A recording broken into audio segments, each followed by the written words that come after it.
internautes de CRC TV, bonjour, bienvenue à cet entretien spécial avec un cadre du parti PASTEF, Ababacar Sadikh Faye. Il est le coordinateur de PASTEF Djiddah Thiaroye Kao à Pikine. Coordinateur adjoint, il est aussi le sous-secrétaire au BNFI de l'école du parti. Avec lui, nous allons en tout cas aborder des questions d'actualité politique. Ababacar, avant d'entrer dans le sujet, je voulais saluer les téléspectateurs. Merci beaucoup mon frère Ndof. Tout d'abord, permettez-moi à l'entame de mes propos de saluer les patriotes du Sénégal et aussi plus particulièrement les patriotes de Pastef Lansar, les militants et militantes de Djiddah Thiaroye Kao, et remercier ma mère, donc, qui est une partie intégrante de moi-même, donc, et tous les internautes qui suivent l'émission actuellement. Merci.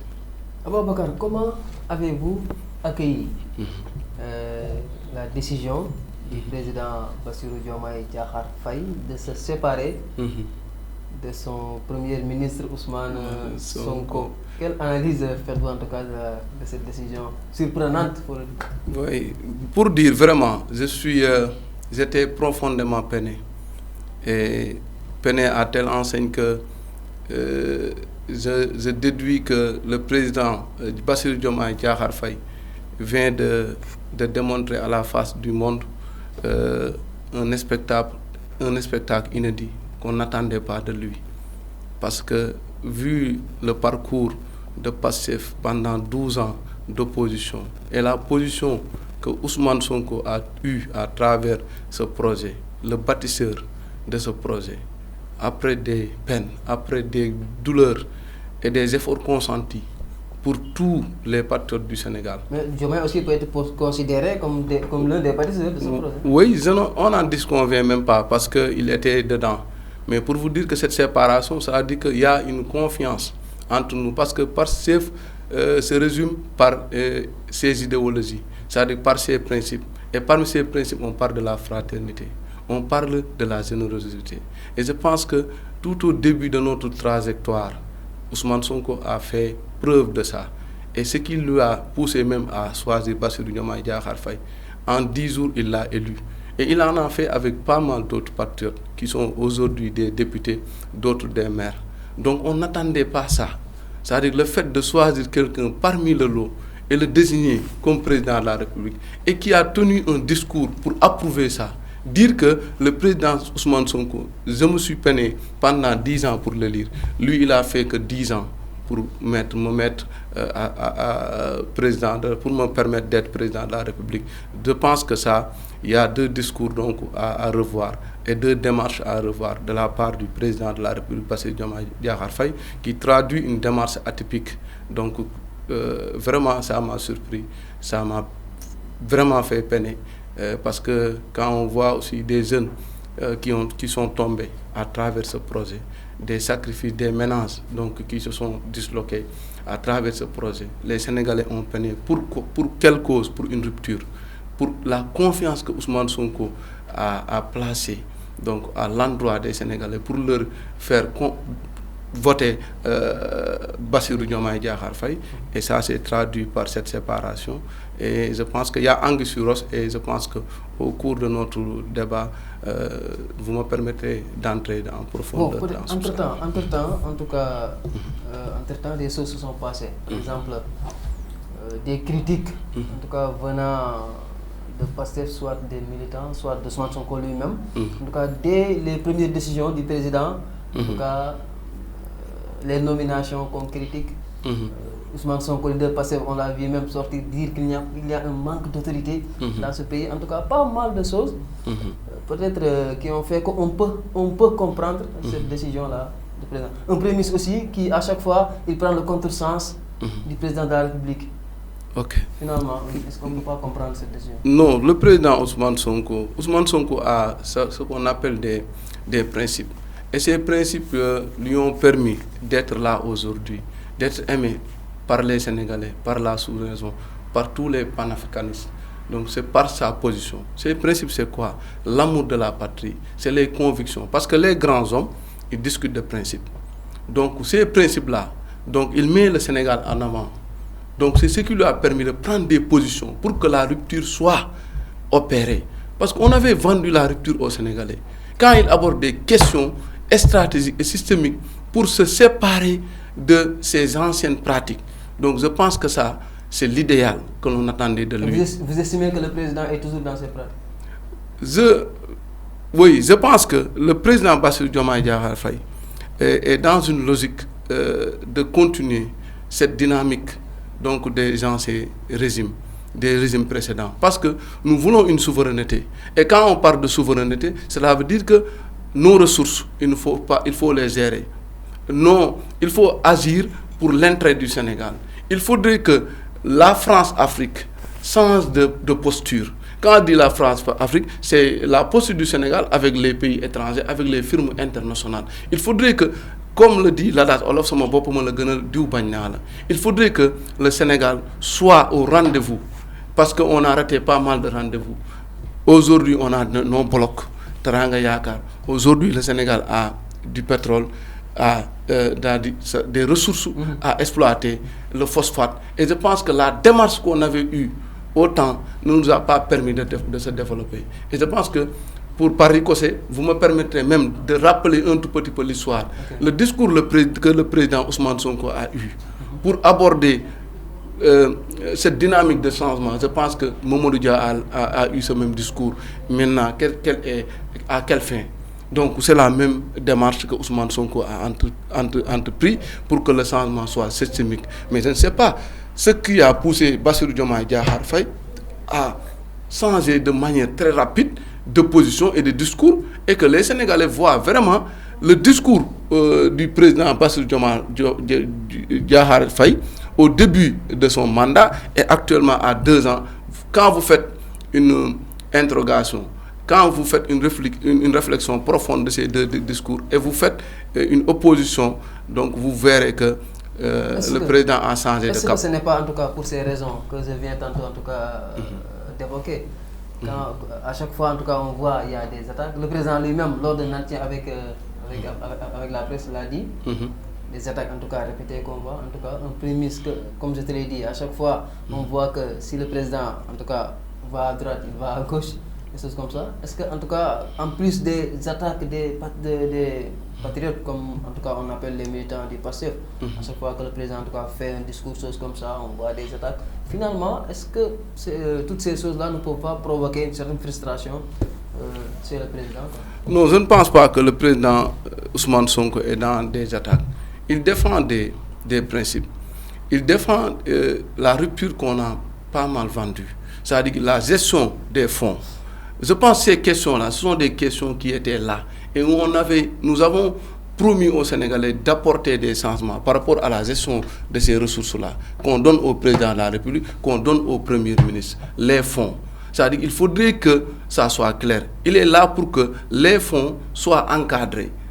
Il ne dit pas que ce n'est pas bon, mais si le président de la République envoie autre chose, donc je pense que c'est en déphasage avec la démocratie, avec la transparence. Donc le président Ousmane Sonko parle des questions essentielles, parce que ces fonds-là, c'est bien, mais il faut qu'on les encadre. Et Mamadou Dia en a effectué, même comme je l'ai dit, des travaux pour que ces fonds soient bien encadrés pour agir sur le plan sécuritaire, mais sur le plan des renseignements et autres. Il y a pas mal de choses que le président peut faire à travers ces fonds, mais que ça soit encadré. De même que le Premier ministre, si ces questions-là dérangent, je pense qu'il y a problème.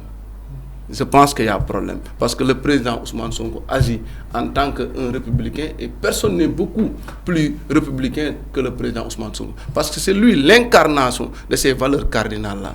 Parce qu'il est un homme qui a des qualités incommensurables avec le djom, le foule, la fraternité et l'amour de sa patrie. Donc le don de soi, il est l'incarnation même de notre devise. Et je pense qu'il l'a affirmé pendant 2 ans. Vous n'avez jamais vu des détournements, des boulimies du pouvoir. Vous n'avez jamais entendu actuellement, pendant ces 2 ans, des malversations qu'on avait l'habitude d'entendre avec les réseaux précédents. qu'on avait l'habitude de voir avec les régimes précédents. Ça veut dire que Ousmane Sonko, pendant ces 2 ans, il a su gérer l'économie sénégalaise. Et je pense que si on entre même dans cette phase économique-là, vous saurez que Ousmane Sonko, c'est lui qui dérange. C'est parce qu'il a une posture de changement, une posture de mettre en avant l'intérêt général du Sénégal. Même si pour certains, en tout cas, il n'a pas communiqué ses fonds jusqu'au jour-là, les fonds politiques à la primature. Donc on dit que pourquoi il a attendu en tout cas tout ce temps pour en tout cas ce jour-là, quand il critiquait le président, révéler aussi que lui avait des fonds politiques de 1,7 milliard. Non, ces personnes-là, on les appelle des détracteurs. Cela veut dire que ce sont des personnes qui critiquent pour critiquer sans pour autant donner... Mais jusque-là, il y en a en tout cas qui croyaient que, par exemple, le Premier ministre n'avait pas de fonds. Non, Ousmane Sonko a même donné le montant de ses fonds. C'est-à-dire qu'il a dit c'est 1,7 milliard. Ce jour. Mais maintenant, mieux vaut tard que jamais. Mais il en a parlé depuis. Et il a parlé en catimini avec le président de la République sur ces questions stratégiques. Okay. Donc, maintenant, l'audace que le Premier ministre ou bien le président Ousmane Sonko avait pour aller devant l'hémicycle, parler des questions donc gouvernementales, ça c'est quelque chose qu'on n'a jamais constaté dans les régimes précédents. À moins qu'il y a un ministre qui l'a fait, je pense que vous me permettez de taire son nom, 2 fois ou bien 1 fois. Non, mais lui, au moins, il a eu le courage de parler des questions, des problèmes et des avancées auxquelles son gouvernement donc, a fait. Ça veut dire que cela démontre que c'est un républicain, c'est quelqu'un qui pense pour le pays. Mais ces questions-là que vous me dites là, que ces gens disent que Ousmane Sonko, il a pas mal réussi de choses en 2 ans. Il a fait voter la loi sur l'homosexualité avec les lobbies internationaux. Vous voyez que le Sénégal est guetté par les plus grands guetteurs du monde. Actuellement, c'est un peu difficile de comprendre les enjeux géopolitiques parce qu'il a ouvert pas mal de fronts avec le Fonds monétaire international, avec la Banque mondiale, mais aussi avec les lobbies. Ousmane Sonko fait tout ça pour le bien-être des Sénégalais, pour le Sénégal. Il faudrait qu'il soit compris comme quelqu'un qui est là pour s'affirmer, quelqu'un qui est là pour respecter son engagement avec le peuple. Parce qu'il l'a dit, je ne peux pas réussir cette mission sans le peuple sénégalais derrière moi. Donc le peuple doit construire le premier rempart et éviter que des personnes mal intentionnées leur plongent dans ce qu'on appelle cette diabolisation, qu'a été victime Mamadou Dia, qu'a été victime Cheikh Anta Diop. Et je pense que Ousmane Sonko est le prototype de ces messieurs-là. Et si on entre dans l'aspect économique même, vous verrez que le changement de gouvernement que le président Bassirou Diomaye Diakhar Faye a effectué tout récemment avec le Premier ministre, il y a Anguille Souros. Quelqu'un, Amin Lo, je n'ai rien contre lui, mais quelqu'un qui défendait la dette, quelqu'un qui défendait la monnaie française, quelqu'un qui était le représentant de la BCEAO, banque occidentale ouest africaine de la France, qui assure notre devise, qui était son représentant au Sénégal, et d'après les sources, il a fait là-bas plus de 40 ans, et qui est devenu dans cette situation-là actuelle le Premier ministre du Sénégal, alors qu'on avait serré les ceintures pour éviter que les denrées, pour éviter la hausse des denrées de Premier ministre, pour gérer nos ressources, pour que les blocs-là que nous avons récupérés tout récemment, que ce soit Teranga et Yagar, pour qu'il n'y ait pas... Merci beaucoup. Pour qu'il n'y ait pas de restructuration, mais aussi pour gérer avec les firmes, parce que je l'ai dit, il y a un enjeu stratégique. Donc si on voit un Premier ministre qui était à côté de la France, à côté de cette France-Afrique, qui représentait quelque chose là-bas, et qui est Premier ministre, alors que dans la sous-région, vous voyez que les pays de l'UEMOA, ils ne sont pas souverains sur le plan monétaire. Ils sont souverains sur le plan budgétaire, sur le plan de leur politique fiscale, mais ils ne sont pas souverains sur le plan économique. Donc même les exportations, ces questions stratégiques-là, liées à la monnaie, liées à la démarche avec les Occidentaux, la France, je ne sais pas, mais quand je dis les Occidentaux, je prends notre métropole, la France, mais aussi avec les autres pays, la posture d'Ousmane Sonko a démontré que le Sénégal était dans un cap pour aller au changement systémique, pour que les réformes soient effectuées. Mais aujourd'hui, ces lobbies-là ou bien cette situation a changé. Tout à fait. En parlant de ça, il y a même qui disent qu'aujourd'hui il y a une campagne médiatique contre Sonko qui serait orchestrée par ces lobbies-là, en réponse à ces efforts en tout cas qu'il est en train de faire pour en tout cas maintenir le pays dans une dynamique de souveraineté. Non, c'est ça. Cela veut dire que cette campagne, vous savez que Sonko l'avait dit dans son livre Solution, il avait dit que le système ressemble à une pieuvre tentaculaire qui a plusieurs têtes. Aujourd'hui, je viens de comprendre. Et dans ces pieuvres-là, ces têtes-là, il en a cité les lobbies, il en a cité beaucoup d'organisations, que ce soit, je vais me taire, mais les organisations, il y en a. Parce que dans un État, il y a des organisations, il y a 4 types d'organisations. Là, il y a une organisation centrale qui est l'État, il y a une organisation publique qui sont les ministères, mais il y a des organisations sociales, donc les ONG, autres, les organisations civiles, etc. Maintenant, et les fondations. Mais Ousmane Sonko en avait parlé de ce système. Le système, parmi les gens du système, il y a ceux qui sont dans ces organisations. Et il vient d'ouvrir des fronts, comme je vous l'ai dit tout à l'heure. Il a ouvert des fronts avec le FMI, avec la banque, avec ces organisations, que ce soit qui défendent l'homosexualité, transgenre et autres. Aujourd'hui, vous avez vu que le Sénégal est en train de prendre des décisions auxquelles nos dirigeants n'osaient même pas prendre. Actuellement, le président Ousmane Sonko, avec le régime actuel, pendant ces 2 ans, il a su tenir tête à tout ça. Et pour le changement. Mais c'est normal qu'il soit attaqué. Parce que vous savez qu'un État, d'abord il y a ces 3 leviers. D'abord que l'État, il a le levier fiscal, il a le levier économique, il a le levier budgétaire. Et ces organisations interviennent sur ces questions-là. Donc aujourd'hui, Ousmane Sonko est le cible de toutes ces organisations. Oui, les campagnes de diabolisation. Et ça reste. Parce que Ousmane Sonko incarne le panafricanisme. Il incarne le changement. Et quand vous regardez la sous-région, si Ousmane Sonko réussit le cap, je pense que le Sénégal sera l'exemple illustratif pour les autres pays de prendre la même voie du Sénégal. Et Ousmane Sonko, qu'est-ce qu'il dit? C'est nos ressources. Il faudrait qu'on les aide, qu'il faut qu'on partage ça de manière réfléchie, en mettant en avant l'intérêt du pays.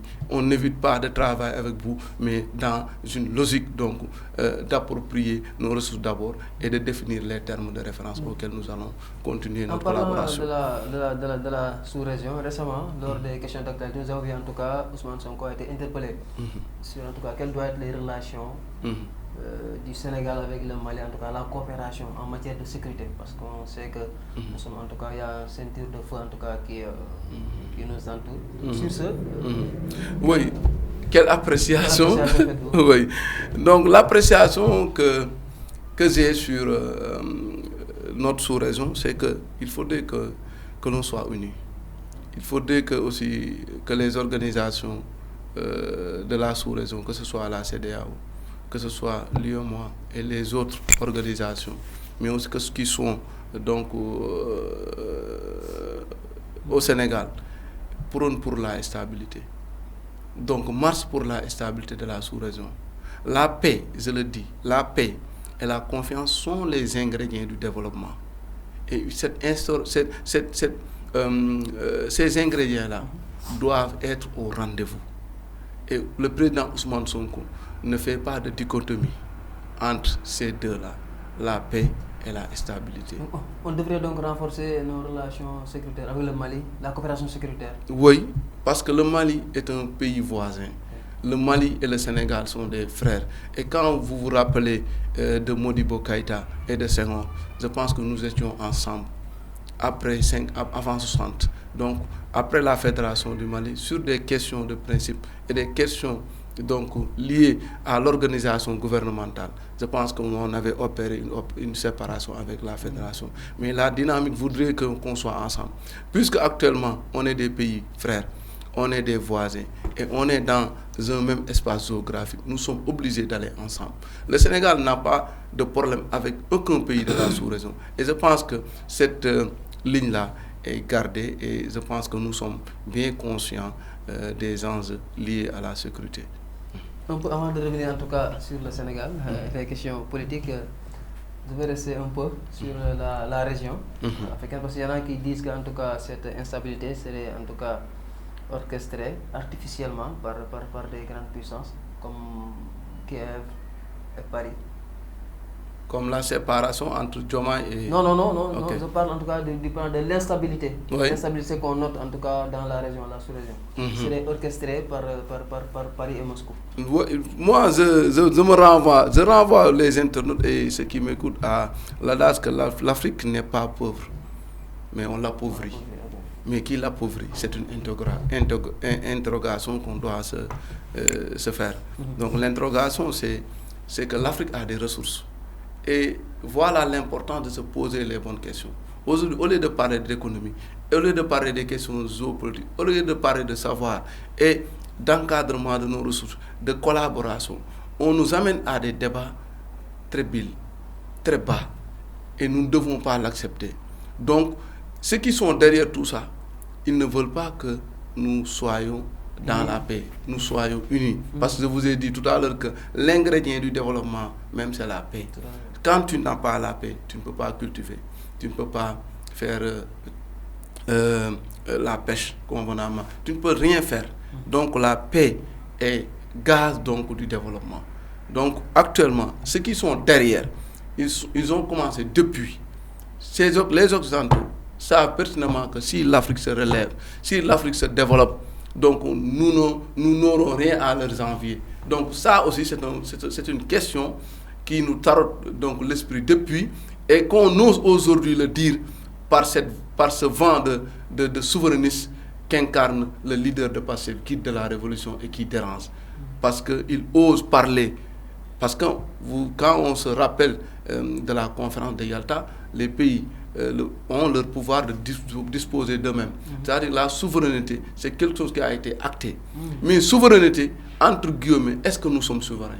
Donc le président Ousmane Sonko est le prototype de tous ces défendeurs de la souveraineté africaine, tel Mamadou Dia, tel Thomas Sankara, tel Lumumba. Donc en finalité, tout leader qui ose prononcer ou bien qui ose incarner cette démarche donc, de souverainisme donc, a devant lui ces grands déstabilisateurs que vous venez de dire là, que j'aime pas même parler parce qu'ils nous ont appauvris. Bon, revenons en tout cas sur le cas de notre cher Sénégal. Allez-y, aujourd'hui, Diomaye à l'exécutif, Sonko à l'Assemblée, avec en tout cas tout ce qu'il a dit lors de son installation. Oui. Est-ce qu'en tout cas cela ne va pas causer en tout cas, des difficultés pour la bonne marche du pays? Non, je l'ai dit tout à l'heure que la cohabitation, elle serait douce, comme le dit le président Ousmane Sonko, le président de l'Assemblée nationale, que je, à travers, souhaite beaucoup de réussite par rapport à sa nouvelle mission, qui est une mission dédiée par le peuple sénégalais. Parce que c'est lui qui a battu campagne pour élire le président Bassirou Diomaye Diakhar Faye. Et il a un escore de plus au niveau des législatifs pour élire des députés. Aujourd'hui, il est là où il doit être. Au-delà de tous les clivages, au-delà de toutes les démarches qu'on a notées atypiques de la part de l'exécutif, le président Ousmane Sonko est là où il doit être. Parce que l'Assemblée nationale vote les lois, il contrôle l'action du gouvernement et a un pouvoir aussi de voter une motion de censure si le gouvernement ne travaille pas. Si le gouvernement... On va même menacer en tout cas avec une motion de censure. Oui, si le gouvernement ne convainc pas l'Assemblée nationale par rapport à sa politique, donc il y a une question de confiance qui peut se poser. Mais je pense que le président Ousmane Sonko n'est pas dans ça. Toute loi qui vient à l'Assemblée nationale et qu'il trouve, je parle comme si j'étais lui, parce que je connais au moins mon leader, qu'il trouve que c'est dans l'intérêt du Sénégal, j'en suis persuadé qu'il va faire voter la loi. Donc, mais toute loi qui entrave notre stabilité, qui entrave notre bien-être, qui entrave nos ressources, je pense qu'il va bloquer ça. Ça ne passera pas. Parce qu'on dit que le Sénégal est debout. D'abord dans notre hymne national. Debout pour quoi? Debout pour faire face à ces pilleurs. Debout pour sauvegarder notre intérêt national. Et je pense que il est le prototype de l'incarnation de notre hymne national sénégalais debout là. Je pense que Senghor avait dit Ousmane Sonko est debout depuis 2016 lorsqu'on l'a renvoyé au niveau des impôts et domaines. Il a su garder le cap. Il n'a jamais pépé de mots pour la patrie. Malgré toute la pression qu'il a subie, malgré toutes les attaques, malgré tout ce qui s'est passé, Ousmane Sonko est resté constant dans son discours, mais aussi dans sa démarche. On peut le calomnier, mais il ne parle jamais de lui.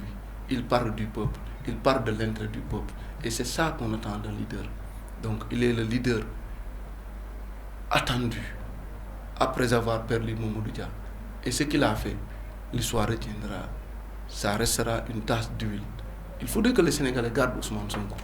Parce qu'un leader comme lui, c'est rare d'en trouver dans ce pays, qui a le discours, qui a le parcours, mais aussi qui a un discours mobilisateur et mobilisant, qui inspire l'Afrique, qui inspire la sous-région. Actuellement, les Sénégalais ne comprennent pas que la sous-région, il y a dans la sous-région, beaucoup de pays voulaient avoir Ousmane Sonko comme leader dans le pays pour l'encadrer. Donc aujourd'hui, l'Afrique est dans une nouvelle ère. Et cette ère-là, c'est l'ère du changement. Et il y a une masse forte critique qui est là. Les jeunes ont compris les enjeux de l'heure. Et je lance un appel pour la jeunesse. La jeunesse doit être le premier rempart de ce projet. Le premier rempart pour sauvegarder l'intérêt moral et l'intérêt physique du gardien de la révolution.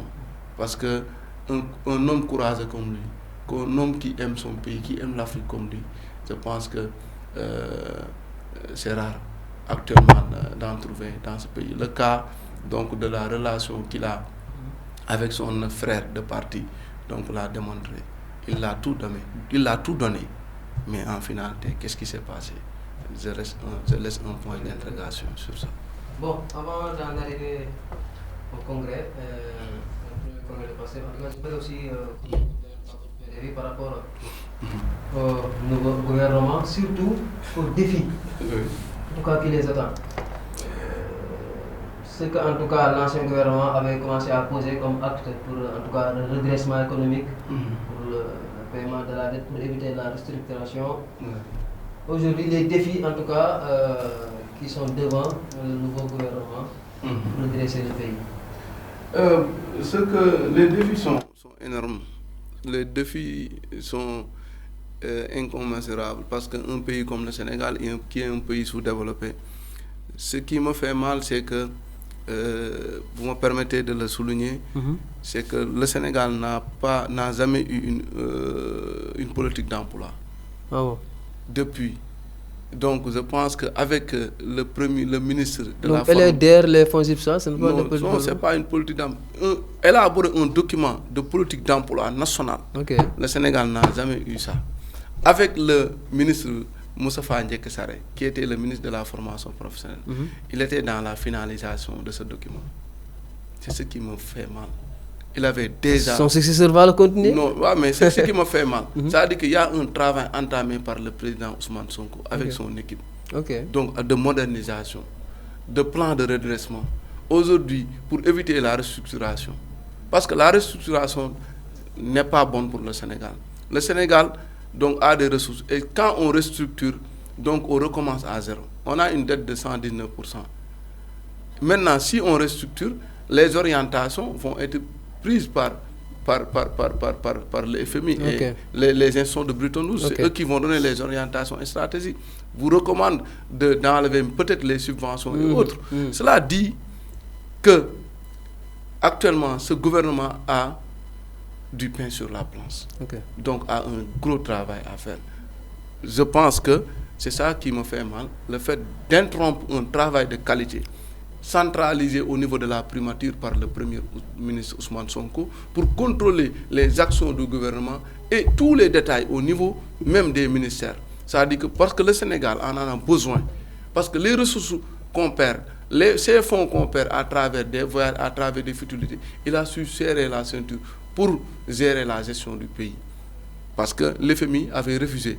Mais pourquoi aujourd'hui, après la destitution du Premier ministre, l'FMI donc se précipite pour venir parler avec le nouveau Premier ministre? Mais à quelle fin?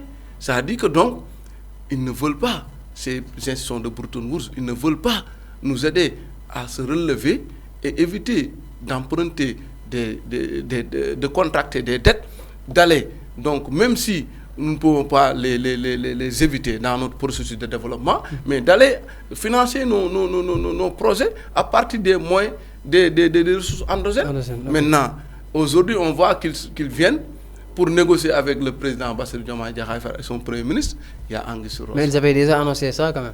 Non, ils l'ont annoncé dès qu'on a discuté Ousmane Sonko, parce qu'il y a une rencontre que le président a effectuée. Tout à fait. Je pense que tout récemment, avant le limogeage de Ousmane Sonko. Et après, il a tenu un discours pour dire que c'est moi qui décide. S'il ne me convainc pas, j'ai mon décret. Donc ça veut dire qu'il y a un rapport. Il y a un rapport, oui. Il y a un rapport. Je pense qu'il y a un rapport. Quand on fait une analyse politique, donc il y a un rapport. 2 jours après, le président Ousmane Sonko parle de fonds. Maintenant, il a agi. Donc ça dit, c'est quelque chose que je pense qu'il a déjà préparé. Parce que le discours, la communication, il y a une communication gestuelle, il y a une communication verbale. Et quand tu communiques, votre physique parle. C'est ceux qui disent que, en tout cas, c'est la déclaration d'Ousmane Sonko qui a précipité les choses. Même si, en tout cas, beaucoup disent que, en tout cas, ils avaient vu venir, en tout cas, ces limogeages-là. Mais l'autre jour, la déclaration d'Ousmane Sonko, en tout cas, qui est allé jusqu'à dire que le président a fait une erreur. C'est trompé. Est-ce que donc on pense que c'est cela qui a précipité la décision? Non, je pense que c'est quelque chose qui a été préparé depuis. Il s'est mûrement réfléchi, parce que quand vous entendez le discours avant la sortie du président Ousmane Sonko à l'Assemblée, donc si vous êtes bien, si vous comprenez bien la logique, c'est pas la logique des 2 discours, le discours de Diomaye et après la sortie du président Ousmane Sonko. Diomaye, le président Bassirou Diomaye Diakhar Faye, moi, dans mon intime conviction, je me suis dit qu'il s'est déjà préparé à limoger le président Ousmane Sonko. Mais aussi, il y a des enjeux stratégiques et géopolitiques, parce qu'il a effectué des rencontres. Et aujourd'hui, pourquoi El Amin Lo, qui était le représentant de la BCEAO, qui garde notre monnaie, qui assure notre devise. Pour faciliter la venue des fonds, peut-être. Merci beaucoup. Et El Amin a toujours affirmé qu'il est prêt, qu'il était même prêt à défendre la monnaie CFA, que c'est bon pour le Sénégal, c'est bon pour l'Afrique. Et depuis qu'on a entamé le changement de la monnaie pour qu'on puisse avoir l'écho, est-ce que vous avez noté des avancées? Non. C'est parce que si on veut nous appauvrir, la monnaie est quelque chose de stratégique. Et je pense que les économistes en savent beaucoup. Quand on parle de la monnaie, il y a une souveraineté économique qui est interrogée. Et la souveraineté économique, c'est dans toute la sous-région avec les pays de l'UEMOA. Actuellement, je pense qu'il y a une nouvelle posture qui se dessine avec ce nouveau Premier ministre, que les Sénégalais attendent qu'il y ait augmentation des denrées de première nécessité. Que les Sénégalais attendent qu'il y aurait une inflation. Que les Sénégalais attendent, je le dis en tant que citoyen, un observateur, que les Sénégalais attendent avec le FMI et les gestions de Bretton Woods là. Je pense que les Sénégalais attendent à ce qu'il y ait une inflation.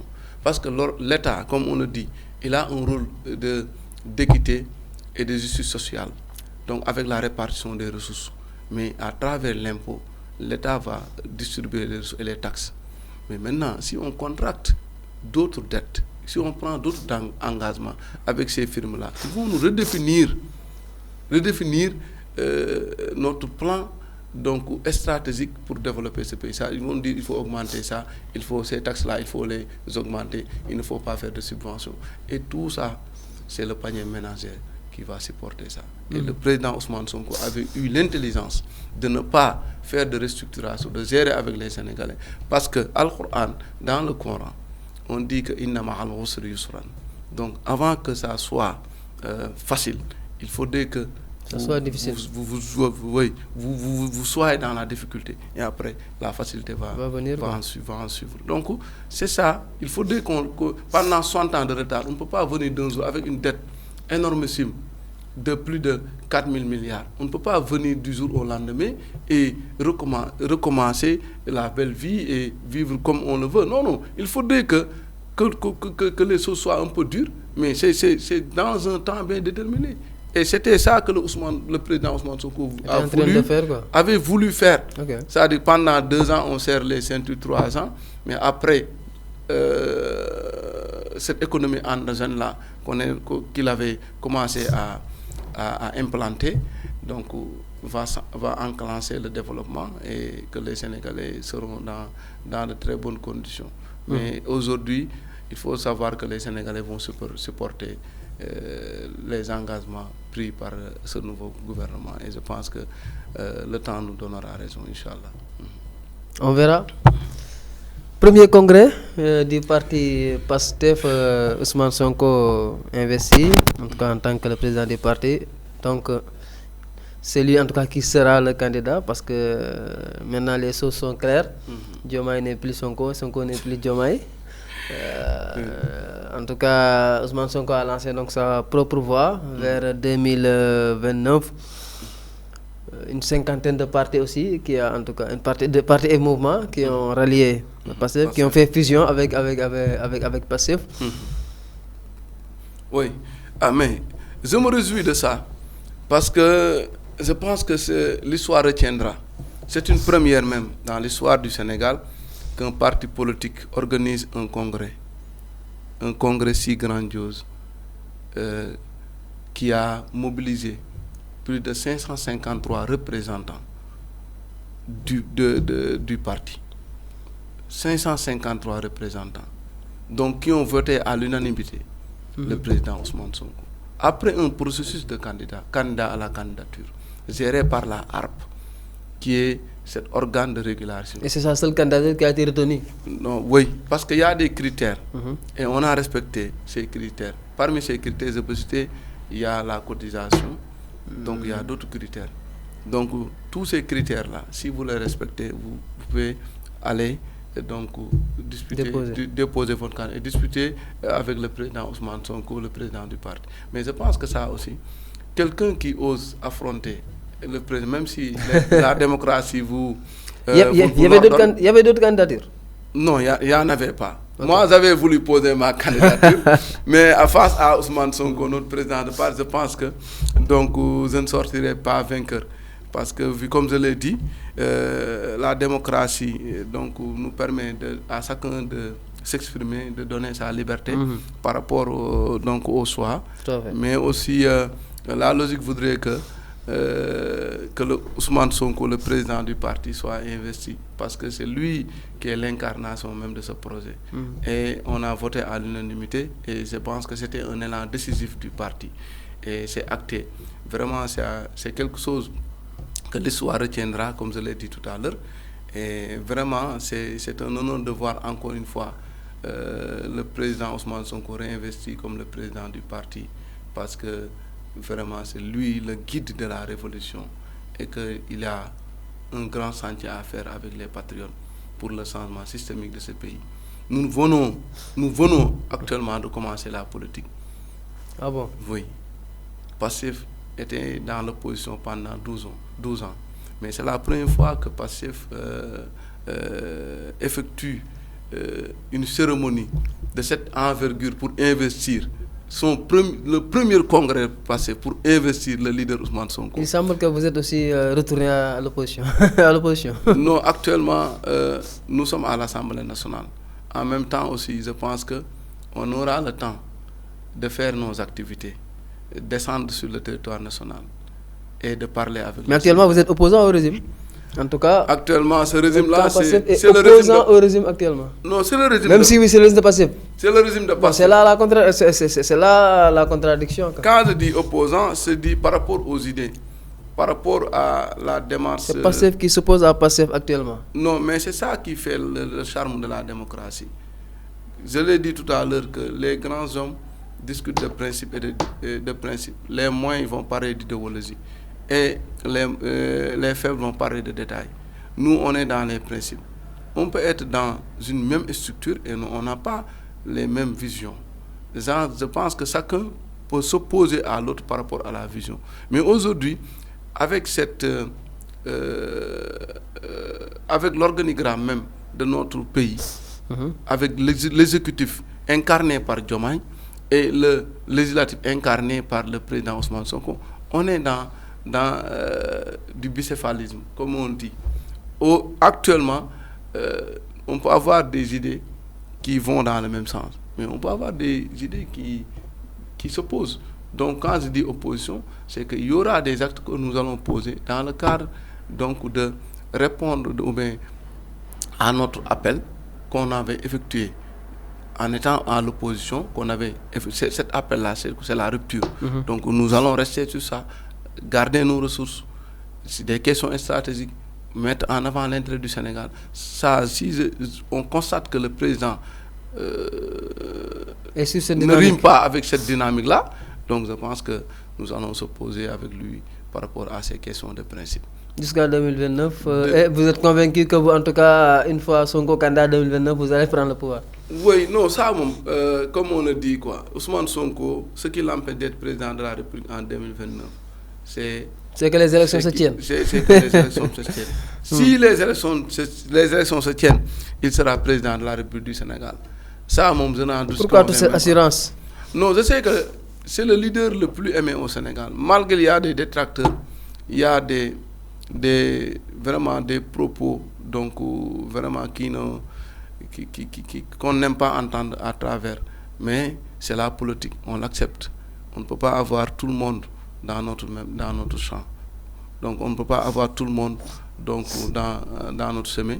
Mais à un moment donné, il faut accepter les critiques et essayer d'avancer. Mais les critiques positives, c'est bon. Mais des fois, vous voyez que des insultes que l'on mène à l'endroit des militants de Pastef. Donc c'est pourquoi même le président Ousmane Sonko a demandé aux partenaires de réfléchir sur des questions stratégiques, d'aller se faire former et d'attendre l'occasion de 2027. De